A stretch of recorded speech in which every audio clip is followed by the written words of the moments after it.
Hello everyone.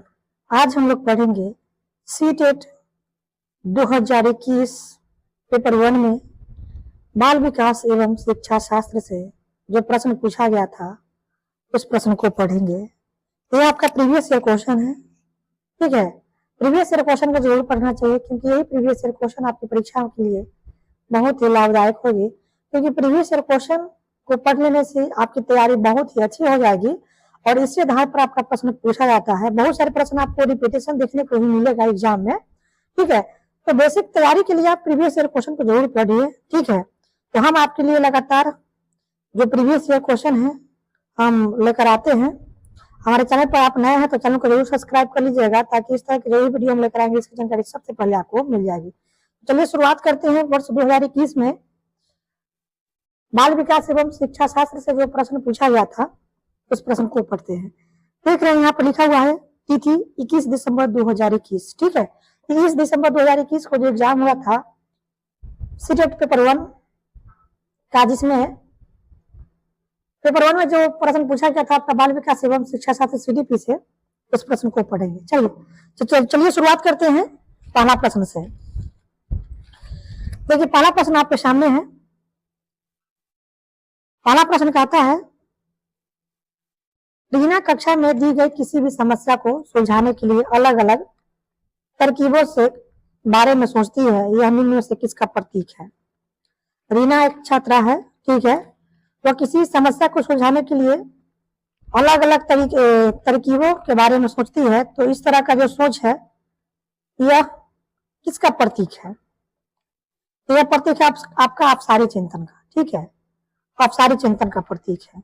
किसी भी समस्या के समाधान के लिए जब अलग अलग तथ्यों के बारे में सोचा जाता है और तो अलग अलग तथ्यों के लिए उस समस्या समाधान के बारे में सोचा जाता है, तो यह कैसा सोच होता है, यह होता है आपका अपसारी सोच होती है, ठीक है। तो ऑप्शन आपका क्या होगा, ऑप्शन आपका थर्ड राइट आंसर हो जाएगा, अपसारी सोच। अगला प्रश्न है आपके सामने दिया हुआ प्रश्न है कि कोहलबर्ग के नैतिक विकास सिद्धांत के तीसरे स्तर पारंपरिक नैतिकता की दूसरी अवस्था को क्या कहा जाता है।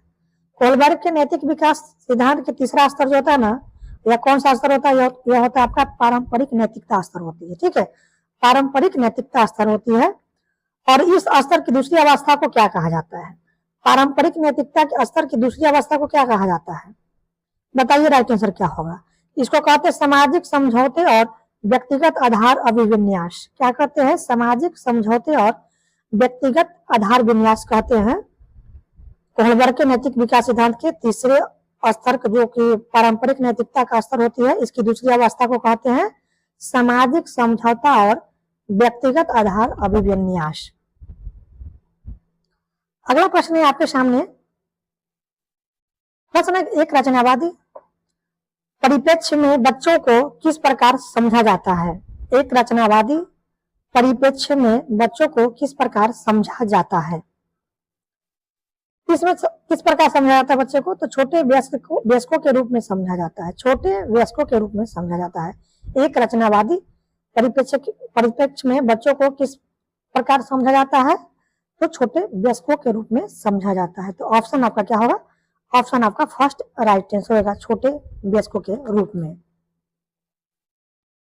अगला प्रश्न है आपके सामने।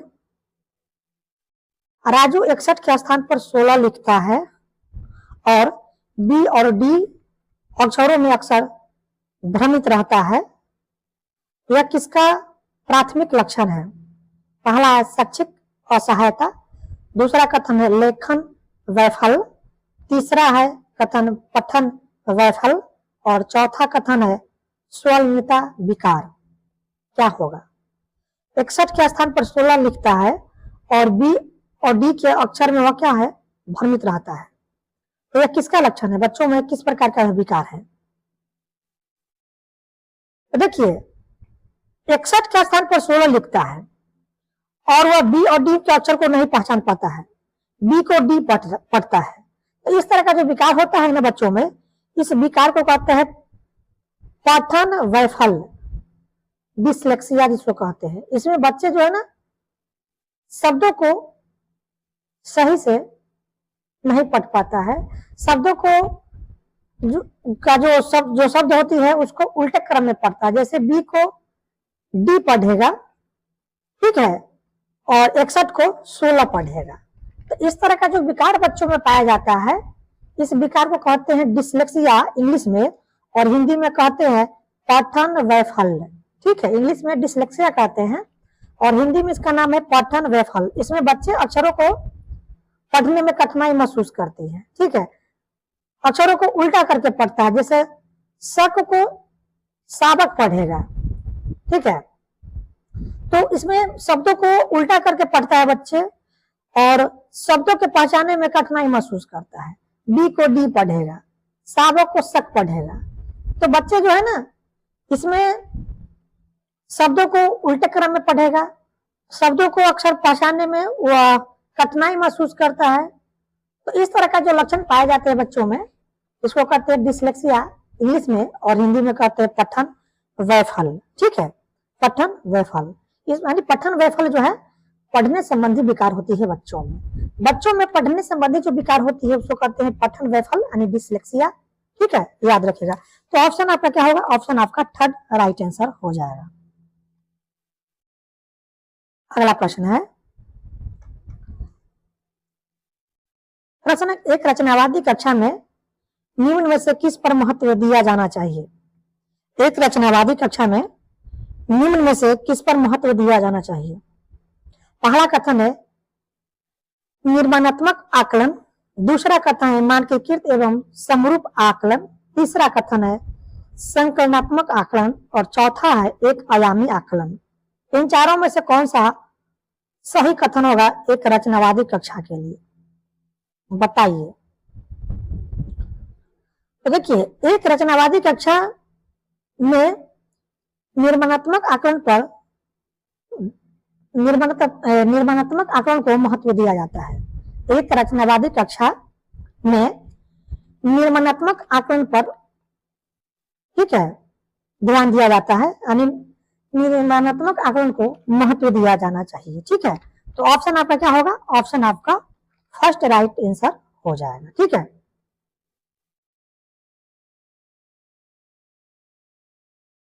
हमें इस ऐसी कक्षा में, रचनावादी कक्षा में बच्चों को करके सीखने का अवसर देना चाहिए। ठीक है, इश्यू कहते हैं निर्माणात्मक आकलन। चलते हैं अगले प्रश्न की तरफ। किस प्रकार की प्रेरणा उन गतिविधियों से जुड़ी है जो अपने आप में आनंददायक व संतोषजनक है? तो देखिए, आंतरिक अभिप्रेरणा जो होती है वो बच्चों में उनकी गतिविधियों से जुड़ी होती है और अपने आप में आनंददायक होती है। आंतरिक अभिप्रेरणा जो है वह बच्चे में स्वयं से उत्पन्न होती है। बच्चे द्वारा स्वयं से जो अभिप्रेरणा उत्पन्न होती है उसी को कहते हैं आंतरिक अभिप्रेरणा। ठीक है, और यह जो अभिप्रेरणा होती है यह बहुत ही आनंददायक और संतोषजनक होती है। यह किसी दूसरे से नहीं लिया जाता है, यह स्वयं बच्चों द्वारा उत्पन्न होती है ऐसी अभिप्रेरणा। ठीक है, इसको कहते हैं आंतरिक अभिप्रेरणा। बच्चे द्वारा स्वयं जो प्रेरणा उत्पन्न होती है उसी को कहते हैं आंतरिक अभिप्रेरणा। ठीक है, एक होता है बाह्य अभिप्रेरणा जो दूसरे द्वारा बच्चों को दिया जाता है। ठीक है, तो आंतरिक अभिप्रेरणा जो होती है यह बहुत ही आनंददायक और संतोषजनक होती है। ठीक है, तो ऑप्शन आपका क्या होगा? आंतरिक अभिप्रेरणा हो जाएगा। ठीक है, क्या होगा? आंतरिक अभिप्रेरणा हो जाएगा। ऑप्शन आपका फर्स्ट आंसर हो जाएगा आपका आंतरिक अभिप्रेरणा। ठीक है, किस प्रकार की प्रेरणा उन गतिविधियों से जुड़ी होती है जो अपने आप में आनंददायक और संतोषजनक होती है? तो यही होता है आपका आंतरिक अभिप्रेरणा। ठीक है, आंतरिक अभिप्रेरणा। ऑप्शन आपका क्या होगा? ऑप्शन आपका फर्स्ट राइट आंसर हो जाएगा। अगला प्रश्न है कि जीन पियाजे के सिद्धांत में वर्तमान स्कीमा द्वारा परिवेश को समझने की असमर्थता के कारण एक नई स्कीमा की रचना क्या कहलाती है? देखिए, जीन पियाजे के सिद्धांत में वर्तमान स्कीमा द्वारा परिवेश को समझने की असमर्थता के कारण एक नई स्कीमा को जोड़ना, यह क्या कहलाएगी? तो यह कहलाती है आपका संगठन। क्या कहलाती है? संगठन कहलाती है। ऑप्शन आपका क्या होगा? सेकेंड राइट आंसर होगा संगठन।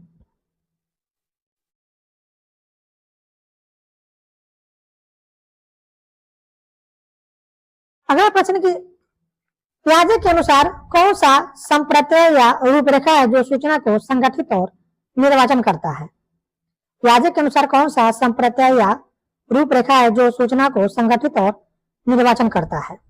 पहला है अग्रिम संगठन, दूसरा है एक्सपोजिटोरी मॉडल, तीसरा है स्कीमा और चौथा है सेंसरी रजिस्टर। क्या होगा? देखिए पियाजे के अनुसार जो आपका एक्सपोजिटोरी मॉडल जो है, एक्सपोजिटोरी मॉडल यह किसी सूचना को संगठित और निर्वाचन करता है। ठीक है, एक्सपोजिटोरी मॉडल। तो ऑप्शन आपका क्या होगा? ऑप्शन आपका फर्स्ट, सॉरी ऑप्शन आपका सेकंड राइट आंसर हो जाएगा एक्सपोजिटोरी मॉडल।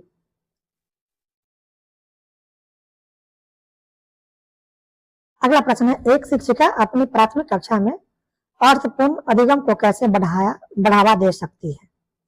एक शिक्षिका अपनी प्राथमिक कक्षा में अर्थपूर्ण अधिगम को कैसे बढ़ावा दे सकती है? बताइए इसका राइट आंसर क्या होगा? पहला है अधिगम की प्रत्येक चरण में पुरस्कार देकर, एक कथन गलत होगा। प्रतिस्पर्धा को बढ़ावा देकर,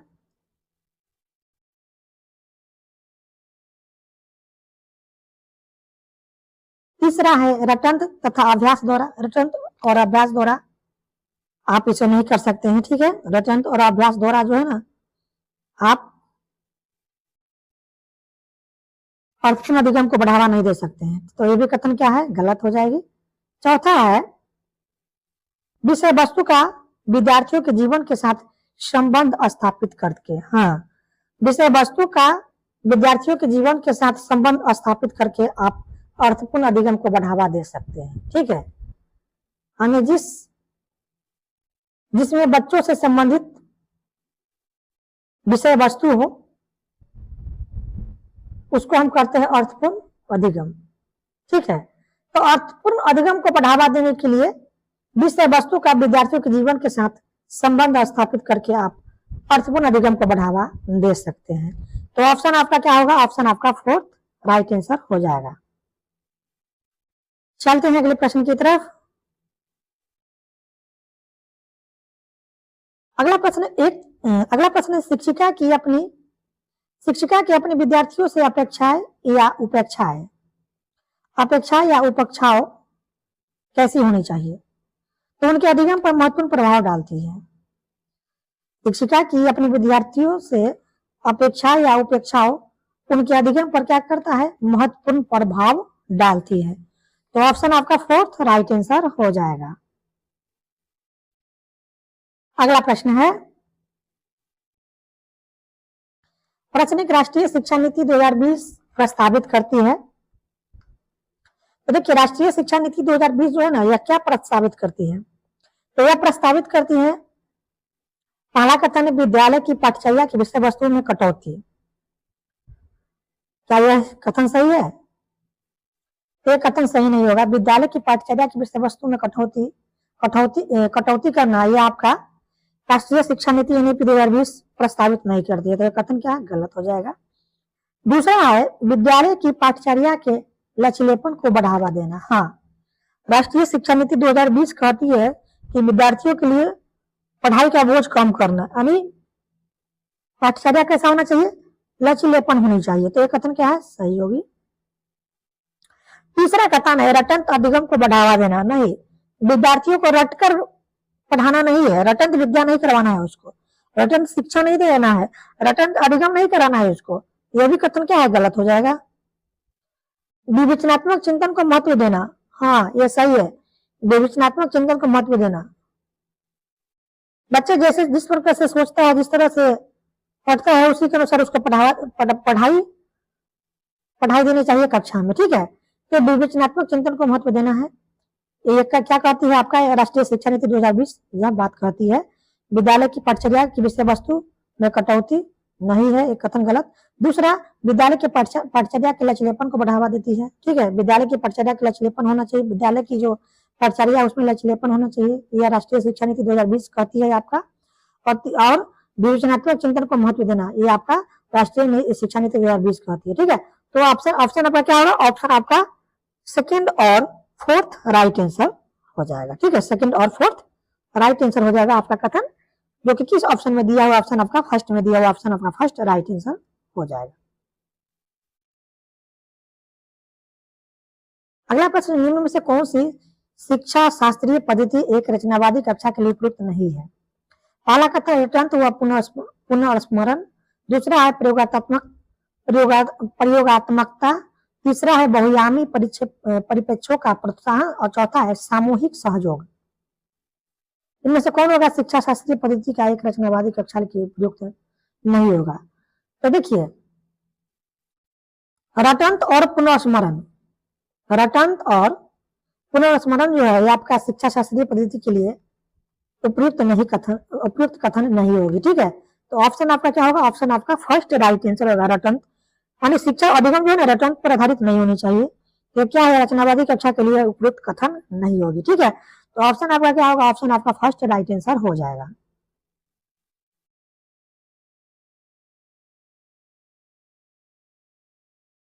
अगला प्रश्न है आपके सामने, विकास डैश है। देखिए, विकास जो है ना ये आपका परिवर्तनीय होता है। विकास क्या है, परिवर्तनशील होता है। ठीक है, विकास कैसा होता है, परिवर्तनीयशील होती है, परिवर्तनशील होती है विकास। ठीक है, तो विकास कैसा होता है, परिवर्तनीय होती है, तो ऑप्शन आपका सेकेंड राइट आंसर होगा, परिवर्तनीय। विकास, बच्चों में विकास जो ना चरण दर चरण बदलते रहता है। ठीक है, एक रचनावादी कक्षा में अध्यापक और छात्रों की क्या भूमिका होनी चाहिए? एक रचनावादी कक्षा में विद्यार्थी और अध्यापक के बीच में एक ऐसी भूमिका होनी चाहिए, तो अध्यापक और छात्र दोनों ही क्रियाशील होने चाहिए। एक रचनावादी कक्षा में अध्यापक यानी टीचर और छात्र स्टूडेंट दोनों एक्टिव होने चाहिए, दोनों क्रियाशील होनी चाहिए। ठीक है, तभी तो जाकर लर्निंग अच्छी होगी बच्चों में। तो ऑप्शन आपका क्या होगा, फोर्थ राइट आंसर हो जाएगा। अगला प्रश्न है, सीखने की वह प्रक्रिया क्या कहलाती है जिसमें बच्चे स्कूल जैसी सामाजिक संस्था में प्रवेश करके सीखते हैं? सीखने की वह प्रक्रिया क्या कहलाती है जिसमें बच्चे स्कूल जैसी सामाजिक संस्था में प्रवेश करके सीखती है? देखिए, परिवार जो होता है यह समाजीकरण की प्रथम संस्था होती है, स्कूल जो होता है यह समाजीकरण की दूसरी अवस्था होती है। ठीक है, दूसरी संस्था होती है। तो सीखने की वह प्रक्रिया जिसमें बच्चे स्कूल जैसे सामाजिक संस्थाओं में प्रवेश करके सीखते हैं या क्या कहलाएगी आपका, बताइए राइट आंसर क्या होगा? ये द्वितीयक समाजीकरण कहलाएगी। ये जस्ट आपको बताए हैं कि बच्चे की प्राथमिक संस्था जो होती है परिवार होती है, बच्चे सबसे पहले परिवार में ही सीखते हैं, बच्चे के पहले शिक्षक माता पिता होते हैं। ठीक है, तो बच्चे सबसे पहले अपने परिवार में सीखते हैं, इसलिए परिवार को प्राथमिक शिक्षा की प्राथमिक समाजीकरण कहा गया है परिवार को। दूसरा जो होता है आपका विद्यालय होती है, शिक्षा की द्वितीय समाजीकरण जो कौन है आपका, विद्यालय है, तो विद्यालय को द्वितीय संस्था कहा गया है। शिक्षा की द्वितीय संस्था कौन है, विद्यालय है, प्राथमिक संस्था कौन है, तो परिवार है। तो ये याद रखिएगा इस बात को, यह हुआ द्वितीय समाजीकरण कहलाएगा। ठीक है, क्या कहलाएगा, द्वितीय समाजीकरण कहलाएगा। द्वितीय समाजीकरण का उदाहरण क्या है, तो विद्यालय है। ठीक है, द्वितीय समाजीकरण का उदाहरण कौन है, विद्यालय है। द्वितीय सामाजिक संस्था कौन है, विद्यालय है। प्रथम सामाजिक संस्था कौन है आपका, तो परिवार है। बच्चे सबसे पहले परिवार में सीखते हैं, उसके बाद द्वितीय यानी स्कूल में सीखते हैं। ठीक है, तो द्वितीय संस्था कौन है आपका, स्कूल होती है। तो वही आपसे पूछ रहा था कि सीखने की वह प्रक्रिया क्या कहलाती है जिसमें बच्चे स्कूल जैसे सामाजिक संस्था में प्रवेश करके सीखते हैं? तो बच्चे स्कूल जैसे सामाजिक संस्था में प्रवेश करके सीखते हैं, तो स्कूल जो होता है आपका समाजीकरण की द्वितीय अवस्था होती है, समाजीकरण की द्वितीय संस्था होती है। तो ऑप्शन आपका क्या होगा, थर्ड राइट आंसर होगा, द्वितीय समाजीकरण। अगला प्रश्न, इनमें से कौन सा अध्यापक द्वारा स्केप फोल्डिंग का उदाहरण नहीं है? पहला है अनुकरण के लिए कौशलों का प्रदर्शन, दूसरा है सहपाठियों संग साझा शिक्षण, तीसरा है तत्पर एवं संकेत और चौथा है रटंत स्मृति। देखिए, रटंत स्मृति जो है ना ये आपका स्केप फोल्डिंग का उदाहरण नहीं होगा। ठीक है, तो ऑप्शन आपका फोर्थ राइट आंसर होगा, रटंत स्मृति। अगला प्रश्न, इनमें से कौन सा पूर्णतः अनुवांशिकी द्वारा पूर्व निर्धारित है?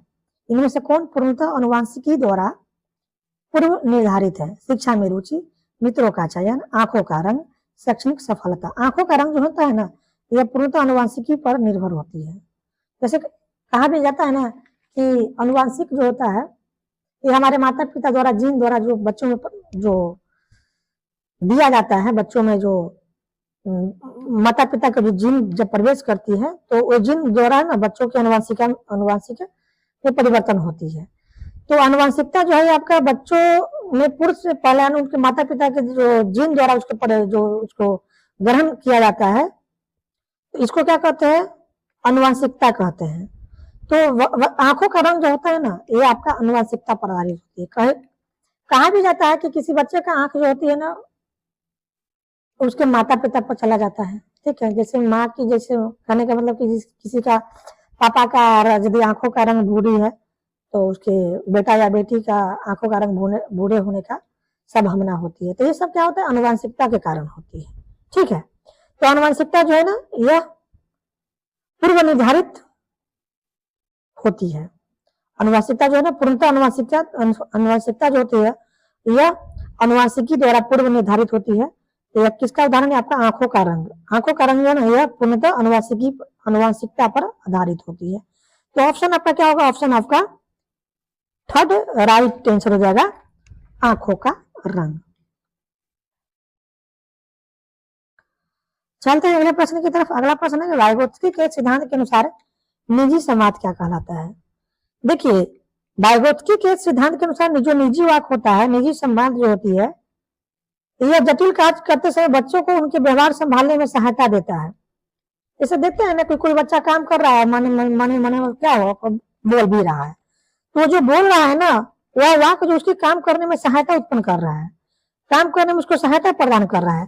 तो वाइगोत्स्की का यही जो निजी वाक जो कहता है कि बच्चों में वो जो निजी वाक होती है उसको काम करने में क्या है, जटिल कार्य को करने में सहायता प्रदान करती है। ठीक है, तो ऑप्शन आपका क्या होगा, ऑप्शन आपका थर्ड राइट आंसर होगा। जटिल कार्य करते समय बच्चों को उनके व्यवहार संचालन में सहायता देता है उसकी निजी वाक। ठीक है, देखते हैं ना, कोई बच्चे या कोई लड़कियां काम कर रही है और मने मने बोल रहा है, तो ये जो बोल रहा है ना, वही उसका जो निजी वाक है उसको काम करने में सहायता दे रही है। तो ऑप्शन आपका क्या होगा, ऑप्शन आपका थर्ड राइट आंसर हो जाएगा।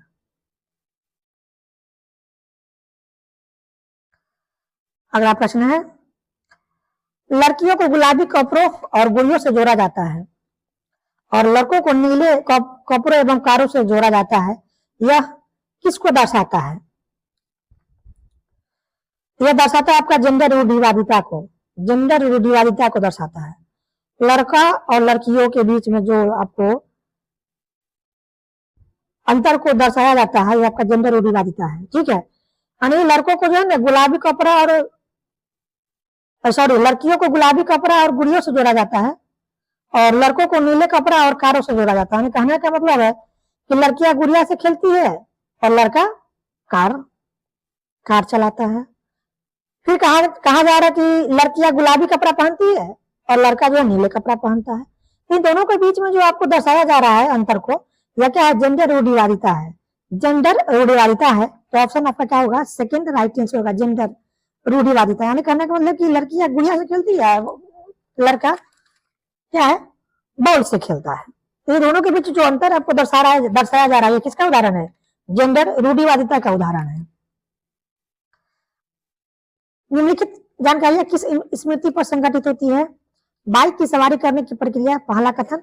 दूसरा है धुले कपड़ों को तह करने की प्रक्रिया। तीसरा कथन 7 वर्ष की उम्र में एक पेड़ पर चढ़ने का अनुभव। अब बताइए इनमें से कौन सा कथन सही होगा।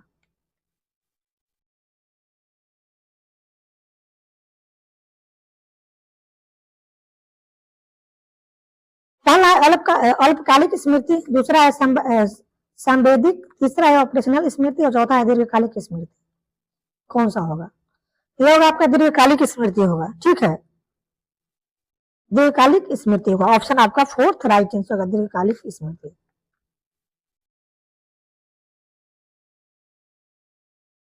बाइक की सवारी करने की प्रक्रिया, धुले कपड़ों को तय करने की प्रक्रिया, 7 वर्ष की उम्र में एक पेड़ पर चढ़ने का अनुभव, ये सब क्या है आपका दीर्घकालिक स्मृति। क्या है आपका दीर्घकालिक स्मृति, ऑप्शन आपका फोर्थ राइट आंसर होगा, दीर्घकालिक स्मृति।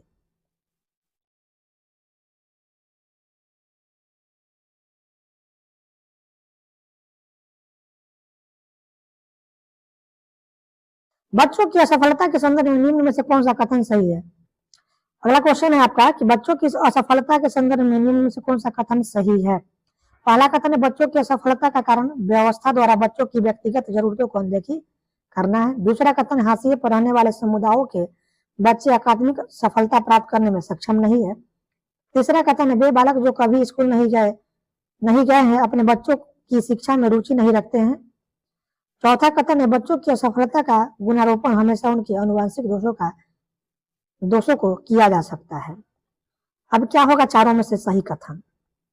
तो देखिए बच्चों की असफलता का कौन सा कारण हो सकता है। यदि कोई बच्चा असफल हो गया है का कारण क्या है, किस कारण से इसका असफलता का कारण क्या है, किस वजह से वो असफल हुआ। तो देखिए बच्चों की असफलता का कारण जो है ना व्यवस्था द्वारा बच्चों की व्यक्तिगत जरूरतों को अनदेखी करना। यदि किसी संस्था की व्यवस्था, यदि कोई बच्चा फेल करता है तो फेल करने का जो कारण है इसका जिम्मेवार कौन है, तो वहां की जो संस्था है, वह जिम्मेवार है बच्चों की फेल में। कहने का मतलब है कि यदि बच्चा फेल करता है तो इसका मतलब है कि वहां की संस्था जो है ना, वहां की संस्था यानी पढ़ाई की जो व्यवस्था है वह फेल है। पढ़ाई की व्यवस्था फेल होने की वजह से ही बच्चे क्या है, असफल हुआ। तो बच्चे जो परीक्षा में असफल होता है इसका कारण क्या है कि वहां की शिक्षा व्यवस्था में क्या है, दोष है। वहां की शिक्षा व्यवस्था फेल है, यही कारण है कि बच्चे परीक्षा में असफल हुआ है। ये नहीं कि बच्चे में दोष निकालना है, बच्चे में दोष नहीं निकालना है, वहां की शिक्षा व्यवस्था फेल है जिसके कारण बच्चा जो है ना परीक्षा में असफल हुआ है। तो यही बात है कि बच्चों की असफलता का कारण जो होता है वहां की व्यवस्था द्वारा बच्चों की जो व्यक्तिगत जरूरतों को अनदेखी किया जाता है, यही बच्चों की असफलता का प्रमुख कारण होती है। बच्चों को कक्षा में अनदेखी करना, वहां की शिक्षा व्यवस्था सही नहीं होना, ये सभी कारण जो होता है बच्चों की असफलता का कारण होती है।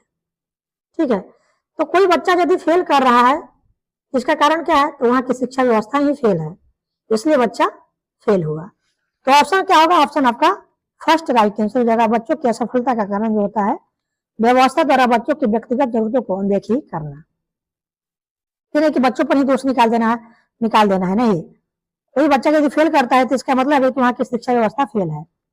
निम्नलिखित कथनों में से कौन सा कथन बच्चों को त्रुटियों को समझने के लिए सही नहीं है। पहला कथन है शिक्षण अधिगम प्रक्रिया में त्रुटि की समझ सार्थक है क्योंकि यह अधिगम प्रक्रिया का सहज हिस्सा है। दूसरा कथन है शिक्षक को छात्रों की अवधारणात्मक समझ से अवगत कराता है। तीसरा कथन है यह कक्षा में छात्रों के ग्रेड और पदों को निर्धारित करने में मदद करता है। और चौथा कथन है यह बच्चों की सोच में अंतर्दृष्टि प्रदान करता है। क्या होगा राइट आंसर, बच्चों की त्रुटियों को समझने के लिए कौन सा सही कथन होगा। तो देखिए बच्चों की जो त्रुटि होती है उसको समझने के लिए यह कक्षा में छात्रों के ग्रेड और पदों को निर्धारित करने में मदद करता है। ठीक है, यह कक्षा में छात्रों के ग्रेड और पदों को निर्धारित करने में क्या करता है, मदद करता है। ऑप्शन आपका क्या होगा, थर्ड राइट आंसर हो जाएगा।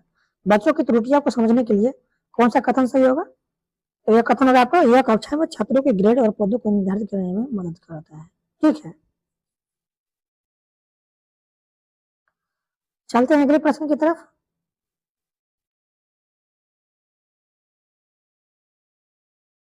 अगला प्रश्न है आपके सामने। प्रश्न की 10वीं अपनी कक्षा में विद्यार्थियों के सामूहिक क्षमता को ध्यान में रखकर विभिन्न प्रकार के कार्यक्रमों का उपयोग करती है और सहपाठियों द्वारा अधिगम को बढ़ावा देने के लिए समूह भी बनाती है। निम्नलिखित में से कौन सा इसका समर्थन करता है।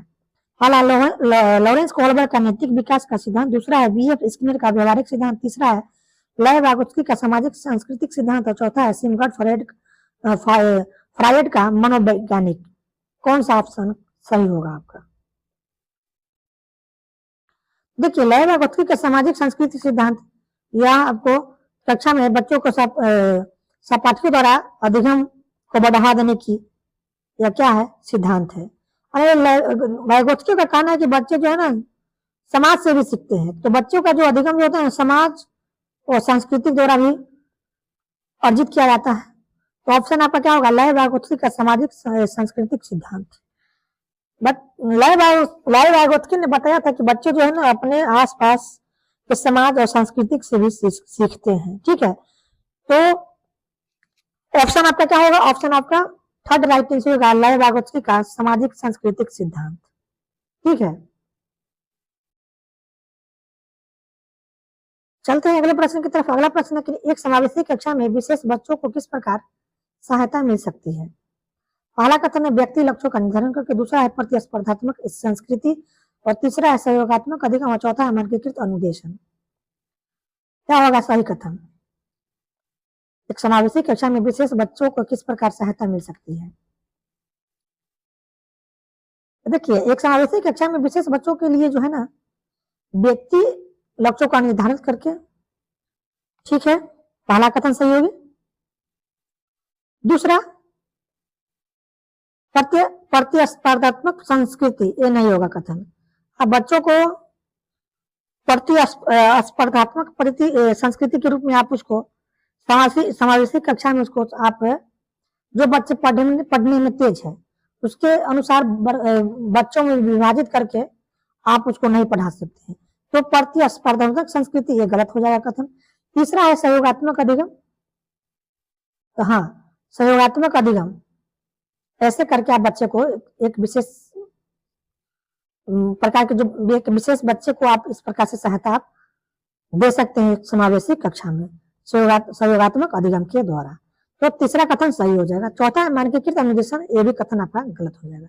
तो कथन जो है ना आपका फर्स्ट और थर्ड राइट आंसर हो जाएगा एक समावेशी कक्षा में विशेष बच्चों को शिक्षा देने के लिए। ठीक है, पहला है व्यक्तिगत लक्ष्यों का निर्धारण करके, तीसरा है आपका सहयोगात्मक अधिगम द्वारा। तो किस ऑप्शन में दिया हुआ, ऑप्शन आपका फोर्थ में दिया हुआ है, कथन फर्स्ट और थर्ड। कथन फर्स्ट और थर्ड आपका राइट आंसर हो जाएगा। ठीक है, चलते हैं अगले प्रश्न की तरफ। अगला प्रश्न है, प्रश्न निम्न में से किसने समान बुद्धि निम्न में से किसने समान बुद्धि के विचार को नकारा और बुद्धि को अनेक विशिष्ट संसाधन संक्रियाओं के पदों के रूप में परिभाषित किया था, बताइए। तो हार्वर्ड गार्डनर के जो ना हार्वर्ड गार्डनर के बहुबुद्धि सिद्धांत आप पढ़े होंगे। इन्होंने बताया था कि बुद्धि एक प्रकार की नहीं, बुद्धि के कई प्रकार होती है, बुद्धि की कई सेट होती है। तो ये किसने प्रभाषित किया था, ये प्रभाषित किया था आपका हार्वर्ड गार्डनर ने। हार्वर्ड गार्डनर ने बुद्धि के अनेक विशिष्ट संसाधन को बताया था। इन्होंने कहा था कि बुद्धि एक प्रकार की नहीं होती है, बुद्धि की कई आयाम होती है, बुद्धि कई प्रकार की होती है। ठीक है, बुद्धि कई टाइप की होती है। यह किसने बताया था, यह बताया था आपका हार्वर्ड गार्डनर ने बताया था, बहुबुद्धि सिद्धांत। हार्वर्ड गार्डनर का बहुबुद्धि सिद्धांत। इन्होंने कहा था कि बुद्धि एक प्रकार की नहीं होती, बुद्धि की कई टाइप्स होती है, बुद्धि कई प्रकार की होती है। ठीक है, तो ऑप्शन आपका फोर्थ राइट आंसर होगा। बहुबुद्धि सिद्धांत किसने दिया था, आपका हार्वर्ड गार्डनर ने दिया था, याद रखिएगा। अगला प्रश्न है, कथन ए है शिक्षा असफल हो जाती है जब बच्चों से यह अपेक्षा की जाती है कि वे प्राप्त ज्ञान को कामोबेश ज्यों का त्यों पुनरुत्पादित करें। इसका कारण अर्थ या जानकारी का पुनरुत्पादन बच्चों के सीखने का अर्थपूर्ण घोतक है। सही विकल्प को चुनिए, सही विकल्प को चुनिए। क्या होगा सही विकल्प, देखिए, शिक्षा असफल हो जाती है जब बच्चों से यह अपेक्षा की जाती है कि वे प्राप्त ज्ञान को कमोबेश ज्यों का त्यों पुनरुत्पादित करें। तो इसमें क्या है, शिक्षा क्या है, असफल हो जाएगी। बच्चों को हम नए ज्ञान से नहीं जोड़े और पुराना ज्ञान को वही कहे कि आप रिपीटेशन करके पढ़ो, तो क्या है, शिक्षा क्या होगा, असफल हो जाएगी। तो एक कथन, पहला कथन सही है। इसका कारण आ रहा है जानकारी का पुनरुत्पादन बच्चों के सीखने का अर्थपूर्ण घोतक है, कारण आर भी सही है। तो ए और आर दोनों सही है, लेकिन आर सही व्याख्या नहीं करता है ए की। ठीक है, तो ऑप्शन आपका क्या होगा, फर्स्ट राइट आंसर हो जाएगा।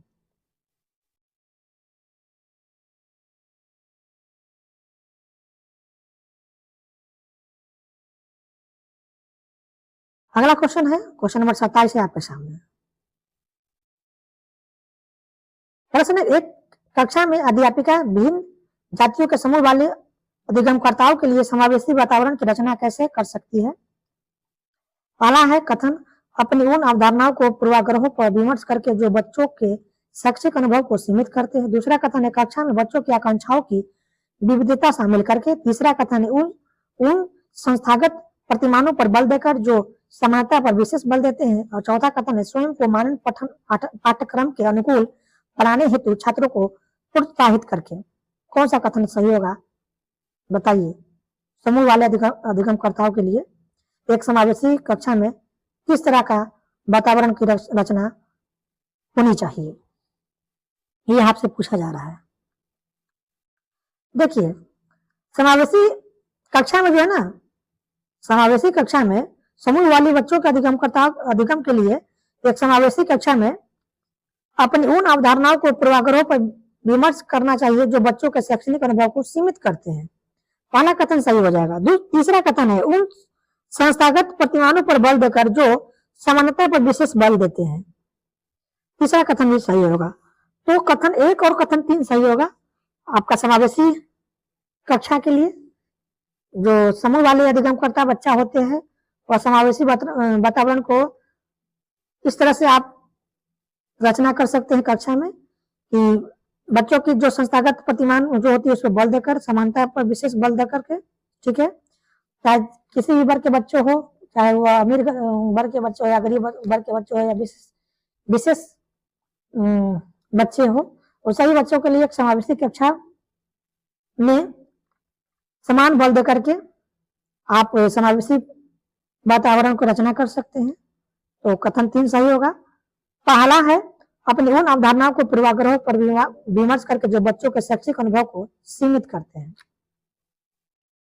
ठीक है, तो पहला और तीसरा कथन आपका सही है, जो कि किस ऑप्शन में दिया है? ऑप्शन आपका फर्स्ट में दिया हुआ ऑप्शन आपका फर्स्ट राइट आंसर हो जाएगा। अगला प्रश्न है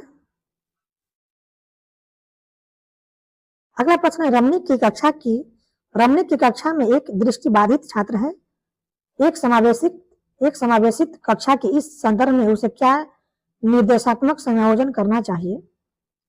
पहला कथन है त्रिबिंबीय नक्शे और चार्ट जैसे स्पर्शीय संसाधनों का प्रावधान करना। दूसरा कथन है विविध प्रकार के दृश्यात्मक प्रस्तुति देकर। तीसरा कथन छोटी एवं मुद्रित कार्यशीट प्रदान करना। और चौथा है मुद्रित पुस्तकें उपलब्ध कराकर। एक दृष्टिबाधित छात्र के लिए आप समावेशी कक्षा में किस चीज का उपयोग कर सकते हैं, ये पूछा रहा है आपसे। एक दृष्टिबाधित बच्चे के लिए, एक दृष्टिबाधित छात्र के लिए, जो छात्र आंख से देख नहीं सकता है, वैसे बच्चों के लिए आप एक समावेशी कक्षा में किस सामग्री का उपयोग कर सकते हैं बताइए? तो त्रिबिंबीय नक्शे और चार्ट जैसे स्पर्शीय संसाधनों का प्रावधान करके। जो दृष्टिबाधित बच्चे जो होते हैं वो किसी चीज को छू करके, ठीक है, उसके पढ़ने के लिए एक लिपि होती है जिसको कहते हैं ब्रेल लिपि। दृष्टिबाधित बच्चे जो होते हैं, जो आंख से देख नहीं पाता है, वैसे बच्चे को पढ़ने के लिए एक खास प्रकार की लिपि होती है जिसको कहते हैं ब्रेल लिपि। इसी लिपि के आधार पर वो स्पर्श करके पढ़ता है कि यहाँ क्या लिखा हुआ है। उस लिपि पर हाथ से छू करके जो उभरा हुआ जो बिंदु होती है उस पर हाथ फेर करके वह पढ़ता है या क्या लिखा हुआ है। ठीक है, तो उसको पढ़ने के लिए एक खास प्रकार की लिपि होती है जिसको कहते हैं ब्रेल लिपि। और इस लिपि का निर्माण कौन किया था? ब्रेल ने किया था। ठीक है, उसी के नाम पर इस लिपि का नाम रखा गया था ब्रेल लिपि। तो किसके लिए होती है? तो दृष्टिबाधित बच्चों के लिए होती है, जो आंख से देख नहीं सकता है। तो किसी अक्षर को जो उभरी हुई जो बिंदु होती है कागज पर, जो उभरी हुई जो बिंदु होती है, जो वो कैसे बनाया जाता है? तो नुकीले औजार से बिंदुओं को उभारा जाता है और उभरी हुए बिंदुओं पर हाथ फेर करके ही पढ़ता है कि क्या लिखा हुआ है। ठीक है, तो किसके लिए होता है? तो दृष्टिबाधित छात्रों के लिए होती है। तो उसके लिए कैसा सामग्री प्रयोग उपलब्ध कराना चाहिए वर्गों में? तो त्रिबिंबीय नक्शे और चार्ट जैसे स्पर्शीय संसाधन का प्रयोग उपलब्ध कराना चाहिए। तो ऑप्शन आपका फर्स्ट राइट आंसर हो जाएगा। अगला प्रश्न है कि अपनी कक्षा के साथ विज्ञान शिक्षक अनुपमा हुए गणित के संप्रतियों के साथ संबंध बनाती है, इस प्रकार का शिक्षा शास्त्र क्या है? यानी विज्ञान के साथ गणित का संप्रति जो बना रही है, इस प्रकार का जो शिक्षा शास्त्र होगा या कैसा शिक्षा शास्त्र होगा? यह अधिगम के हस्तांतरण और अंतरव्यस्यक अधिगम को बढ़ावा देगा। अधिगम के हस्तांतरण और अंतरव्यस्यक अधिगम को बढ़ावा देगा। तो ऑप्शन आपका फर्स्ट राइट आंसर हो जाएगा। और ये आपका लास्ट प्रश्न है सीडीपी का, बाल केंद्रित कक्षा का सृजन कैसे किया जा सकता है? तो देखिए, बाल केंद्रित कक्षा का सृजन जो है ना, इसका निर्माण हम कैसे कर सकते हैं? तो इसका निर्माण हम शिक्षार्थियों को उनके निष्पादन के बारे में समय पर प्रतिपुष्टि देकर के हम कर सकते हैं। तो ऑप्शन आपका थर्ड राइट आंसर हो जाएगा बाल केंद्रित शिक्षा के लिए। तो दोस्तों, इस तरह से आपका 2021 में, ठीक है, 2021 में सीडीपी से जो प्रश्न पूछा गया था, सभी प्रश्न समाप्त हुआ। ठीक है, चैनल पर नया है तो चैनल को जरूर सब्सक्राइब कर लीजिएगा, ताकि इस तरह के जो भी वीडियो हम लेकर आएंगे इसकी जानकारी आपको मिलती रहेगी। और यही प्रीवियस ईयर क्वेश्चन को आप पढ़िए, क्योंकि प्रीवियस ईयर क्वेश्चन के आधार पर ही आपका प्रश्न पूछा जाएगा आपके आने वाले एग्जाम में। तो तैयारी के लिए आप प्रीवियस ईयर क्वेश्चन को जरूर पढ़िए। ठीक है, वीडियो कैसा लगा कमेंट बॉक्स में कमेंट जरूर लिखिएगा। वीडियो अच्छी लगे तो वीडियो को अधिक से अधिक अपने दोस्तों में शेयर कीजिएगा। फिर मिलते हैं नेक्स्ट ईयर के प्रीवियस ईयर क्वेश्चन के साथ। वीडियो देखने के लिए आपका बहुत बहुत धन्यवाद।